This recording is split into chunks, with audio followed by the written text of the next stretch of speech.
Nah, sedikit mengingatkan kita kembali dalam aspek peraturan sebenarnya yang disampaikan oleh Pak Wali Kota tadi sudah benar ya, bahwa Perpres yang berlaku itu tetap Perpres 16 ya. Jadi Perpres 16 tahun 2018 dan dengan perubahan Perpres 12 tahun 2021. Nah, jadi yang diubah di Perpres 12 itu hanya sebagian kecil dari Perpres 16. Jadi judul yang ingin saya sampaikan di sini adalah perencanaan pengadaan dan titik kritis dalam pengadaan barang jasa pemerintah. Nah, ini juga tadi sudah disinggung oleh Pak Wali Kota ya mengenai tujuan pengadaan. Jadi sedikit saya mengulang saja bahwa tujuan pengadaan itu yang pertama tentu adalah bagaimana menghasilkan barang jasa yang tepat dari setiap uang yang dibelanjakan. Jadi di dalam menyediakan barang jasa pemerintah, hal yang menjadi ukuran pertama itu adalah value for money-nya. Kita harus bisa mendapatkan barang jasa sesuai dengan rupiah yang kita keluarkan.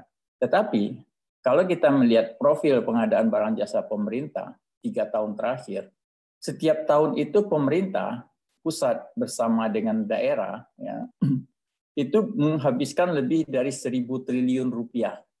Jadi bisa dibayangkan duit yang 1.000 triliun itu harusnya bisa memberikan nilai tambah yang lain. Nah, hal-hal yang lain itu di dalam tujuan pengadaan disebutkan dengan tujuan sekundernya. Apa tujuan sekundernya? Dengan 1.000 triliun harusnya kita bisa meningkatkan penggunaan produk dalam negeri. Ya. Contohnya misalkan, kalau dari 1.000 triliun itu kita belanjakan sekitar 10 triliun untuk beli komputer, kenapa tidak kita bangun pabrik komputer di sini? Hal yang sama, itu juga kita bisakan logikanya untuk meningkatkan usaha mikro dan usaha kecil serta koperasi.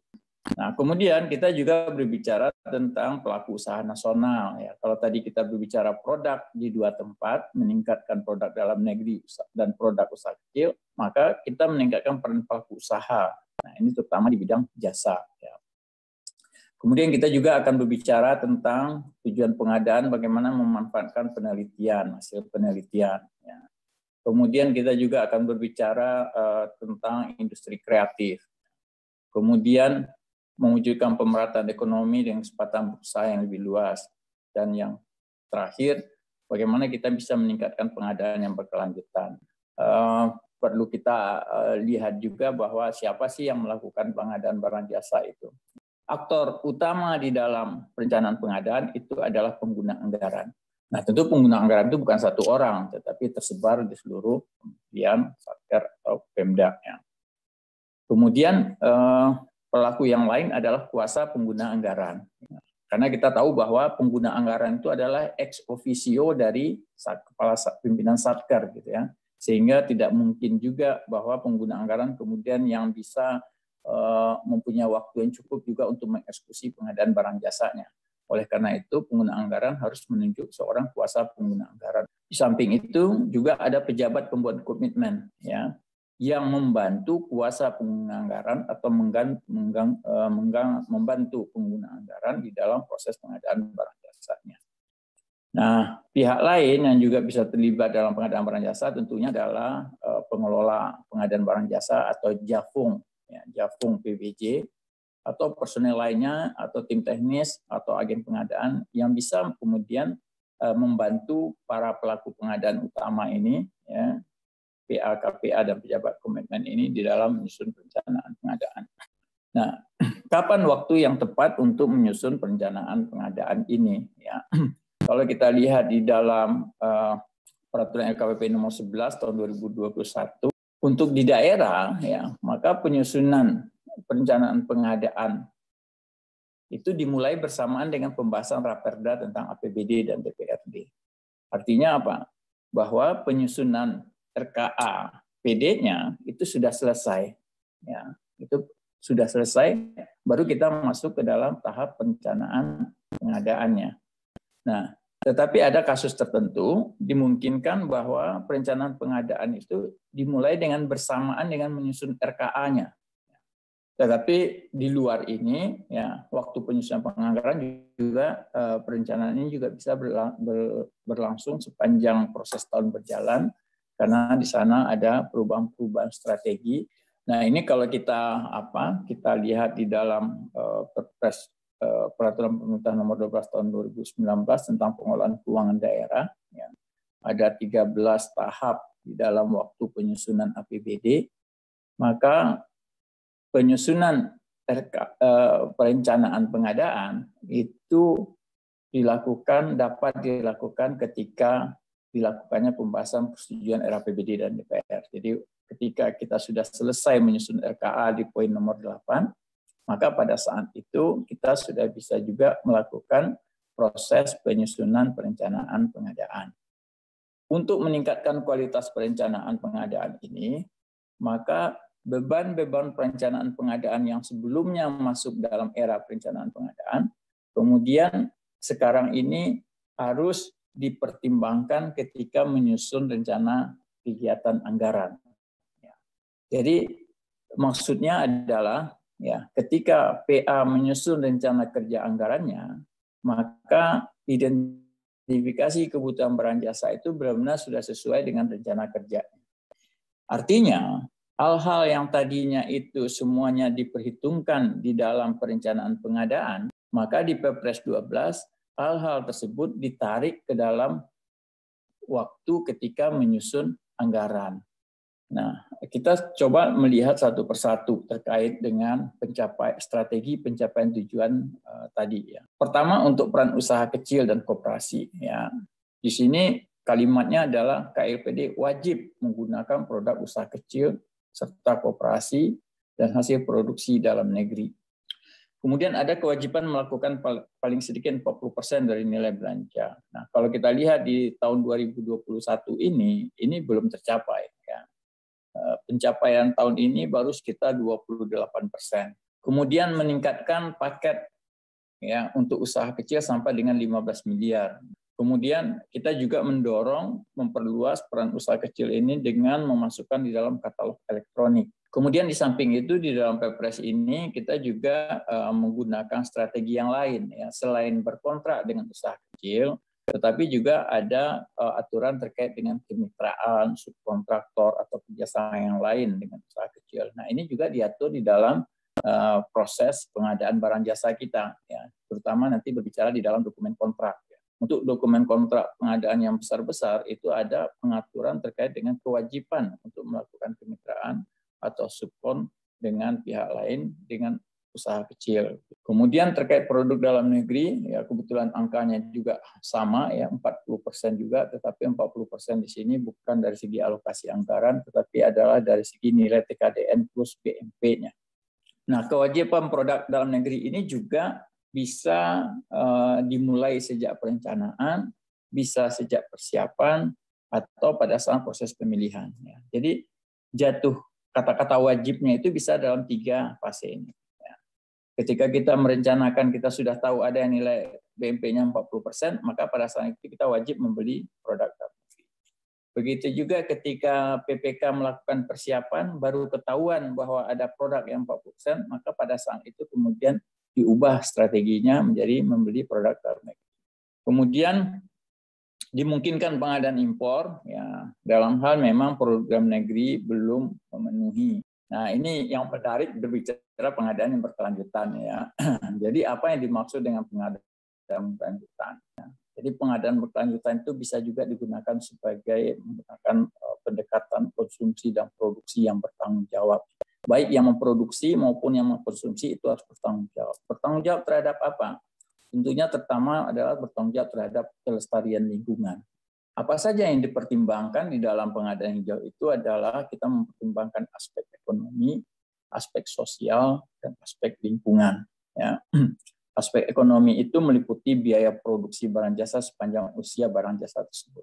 Jadi kalau kita membeli komputer misalkan, ya, atau membeli kendaraan, maka dasar kita memilih itu bukan hanya harga waktu membelinya.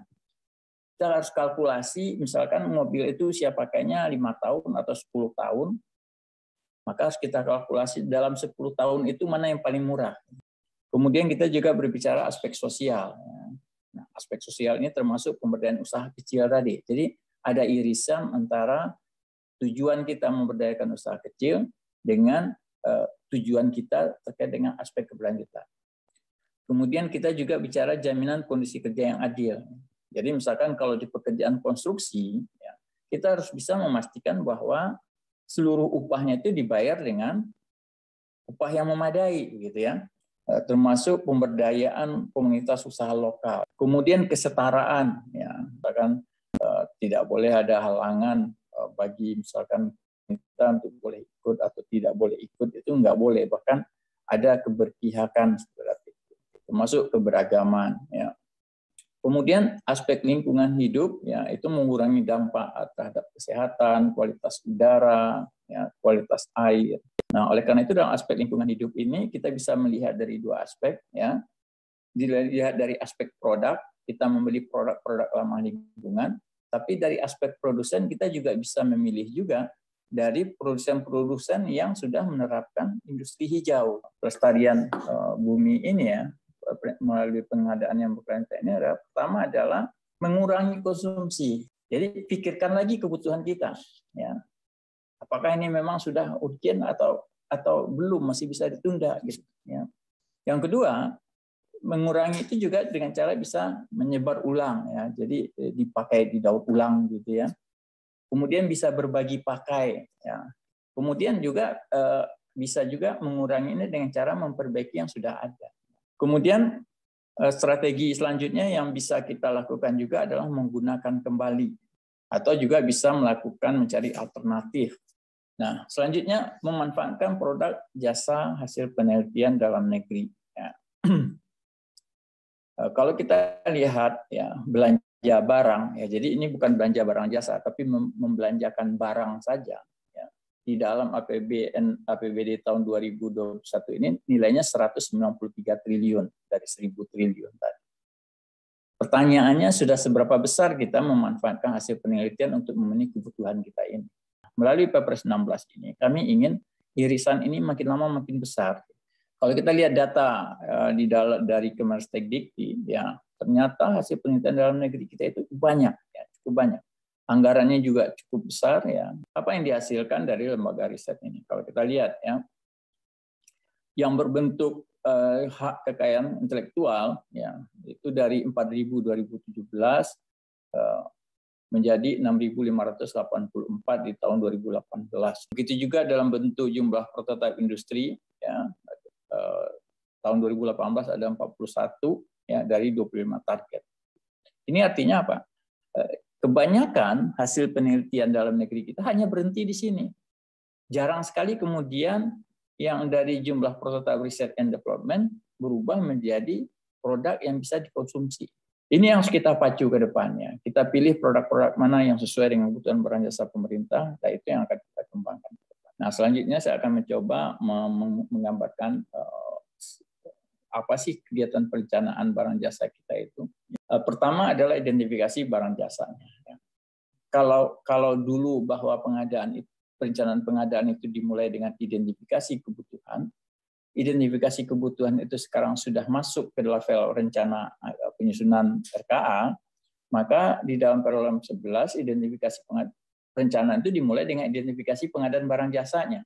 Nah, di mana kita bisa melihat identifikasi barang jasa? Kalau di kementerian lembaga, ya, kita pengadaan barang jasa itu berasosiasi dengan belanja barang, jasa, dan belanja modal. Atau di beberapa belanja bansos atau belanja hibah yang dalam bentuk barang. Tetapi kalau di pemerintah daerah, kita bisa melihat pengadaan barang jasa itu di level subkegiatannya, ya. Di mana belanja itu terasosiasi dengan belanja operasional atau belanja modal atau dalam akun belanja lain berupa belanja hibah. Selanjutnya kita mengkategorikan, ya, pengadaan barang jasa kita itu. Kemudian di dalam Perpres 16 kita kemudian dimungkinkan untuk menggabungkan beberapa pengadaan. Nah, itulah yang kita sebut dengan pengadaan terintegrasi. Nah, di slide berikut saya akan menggambarkan seperti apa contoh pengadaan terintegrasi. Kemungkinan integrasi itu kita lihat di sini ada 9 kemungkinan, ya. Nah, contohnya apa? Kalau kita menggabungkan pekerjaan jasa konsultansi dengan pekerjaan konstruksi, maka itu kita kenal dengan pengadaan rancang bangun. Kalau kita menggabungkan antara pekerjaan konstruksi dengan jasa lainnya, ya, itu bisa juga merupakan pekerjaan rancang bangun dan pemeliharaan. Jadi kita gabung, ya. Jadi kalau kita membangun, kita tidak hanya berhenti di membangunnya, tapi kita kontrakkan juga pemeliharaannya, sehingga kita lebih fokus dengan pemanfaatan gedung untuk keperluan bisnis kita. Kemudian setelah kita membuat paketnya, ya, kemudian kita tetapkan cara pengadaannya, ya, apakah swakelola atau media. Karena pada prinsipnya pengadaan barang jasa ini hanya dua ini cara melaksanakannya, ya. Kalau tidak dengan penyedia, kalau tidak dengan swakelola. Prinsipnya kita serahkan sebesar-besarnya kepada penyedia. Kenapa? Supaya kita lebih fokus dengan tugas utama kita, sehingga kebutuhan pengadaan barang jasa kita serahkan kepada kemudian pemaketan, ya. Dan pemaketan ini harus kita kaitkan dengan tujuan kita tadi. Misalkan kita ada pengadaan barang nilainya besar, padahal sebenarnya bisa dilakukan oleh usaha kecil, maka ketika memaketkan kita bisa memecah-mecahnya untuk kepentingan usaha kecil. Ya. Kemudian konsolidasi. Ya. Konsolidasi ini adalah optimalisasi pengadaan dengan mengurangi biaya pengadaan. Jadi dengan konsolidasi ini kita bisa lebih efisien di dalam penggunaan sumber daya kita. Kemudian tahap terakhir dari rencana dari perencanaan pengadaan adalah diumumkannya hasil rencana umum pengadaan tersebut. Nah, ini kita juga sudah fasilitasi di dalam sistem informasi rencana umum.